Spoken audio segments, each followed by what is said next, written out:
নমস্কার। আজকে আমরা একটা বেশ অন্য রকমের শাক দেখব, যে শাকটা হয়তো আপনাদের অনেকেই খেয়ে দেখেননি বা হয়তো গাছটাও চেনেননি, কিন্তু একসময় গ্রাম বাংলায় প্রচুর পরিমাণে এর প্রচলন ছিল এবং খাওয়াও হতো, এবং এর প্রচুর ঔষধি গুণাগুণ কিন্তু রয়েছে। যারা চেনেন তারা অলরেডি বুঝতে পারছেন যে আমরা যে গাছটা এই মুহূর্তে দেখছি এটার নাম হলো গিমা শাক। এই গিমা শাক কিন্তু যথেষ্ট বেশি পরিমাণে আমাদের গ্রাম বাংলায় ব্যবহার করা হতো, এবং বিশেষ করে সুগারের রোগীদের ক্ষেত্রে কিন্তু এর ব্যবহার বিশেষভাবে উল্লেখযোগ্য। এর বিজ্ঞানসম্মত নাম হলো গ্লিনাস অপোজিটিফোলিয়াস, এবং এরা যে কার্পেট উইড সেই কার্পেট উইডের ফ্যামিলির মধ্যে পড়ে। কার্পেট উইড নামটা থেকে বুঝতে পারছেন যে এরা যেখানে জন্মায় সেখানটা পুরো কার্পেটের মতো করে বিছিয়ে ফেলে, মাটিটা পুরো বিছিয়ে ফেলে, ফলে সেখান থেকে এদের নাম হয়েছে কার্পেট উইড।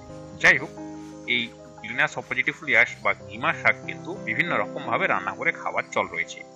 যদিও শাকটা খেতে একটু তেতো, তা সত্ত্বেও কিন্তু সর্ষে দিয়ে চচ্চড়ি কিন্তু এর খুব জনপ্রিয় একটা পদ।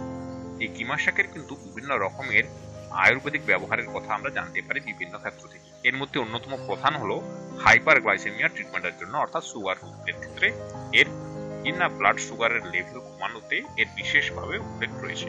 এছাড়াও লিভারের বিভিন্ন প্রবলেম সলভের ক্ষেত্রেও কিন্তু এর যথেষ্ট ব্যবহার পাওয়া যায়।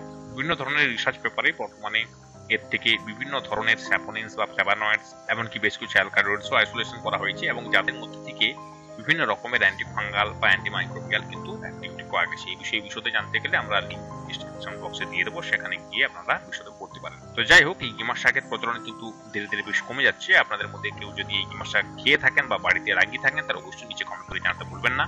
আর হ্যাঁ, এরকম ভিডিও নিয়মিত দেখার জন্য চ্যানেলটা অবশ্যই সাবস্ক্রাইব করে রাখুন।